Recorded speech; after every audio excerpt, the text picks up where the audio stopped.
Thomas is known as the patron saint for judges and architects. But with this story in our gospel, as we celebrate his feast day today, I would like us to unofficially call him for another way.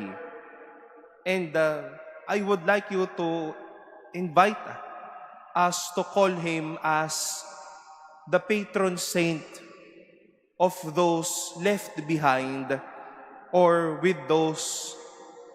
for those with missed opportunities. Sa mga may mga nasayang na pagkakataon o mga napag-iwanan. This part of the gospel, if we would calendar it, happened in 2 weeks. Maybe the first week, Jesus appeared to his disciples, and Thomas was not with them. And we've heard that Jesus appeared to them a week later, now with Thomas.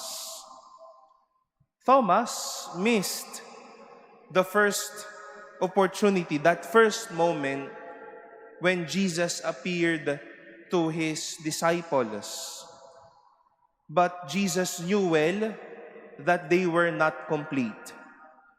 Kaya baka nagpakita muli si Jesus dahil alam niya, ayan, kompleto na kayo. Kasama na ni Tomas ang kanyang mga kaibigan.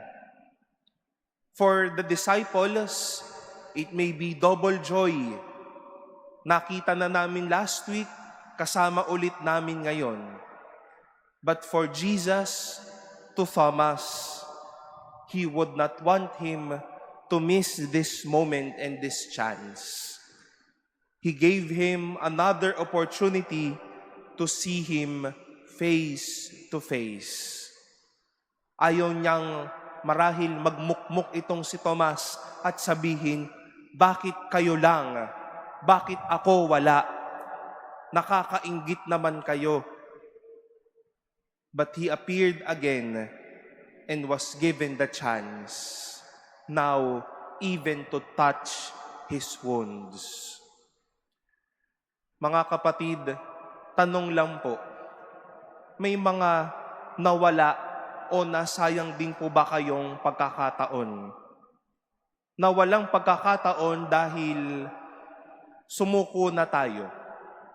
Nawalang pagkakataon dahil napagod na tayo. Napagod na tayong maniwala. Nasayang ng pagkakataon dahil umayaw na tayo sa mundo. And we go to St. Thomas so that we won't have or be given chances if we have missed opportunities. The story of Thomas may hopefully a relief and a comfort to those who have missed opportunities and chances. That God would not want you to be left behind. Hindi dahil may nasayang na pagkakataon o nawalang pagkakataon ay tapos na. Pero dahil may nasayang na pagkakataon at nawalang pagkakataon, magkakaroon ng isang panibagong pagkakataon mula sa Diyos. A missed opportunity would not mean an end in life, but to another chance and to another opportunity. Thomas believed and was given the chance. Katulad din natin siya na baka napag-iwananan o may nasayang na pagkakataon.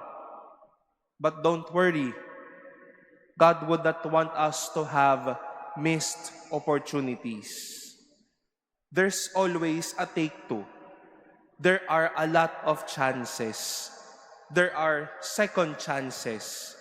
There are more chances to be blessed by the Lord and to be touched by the Lord.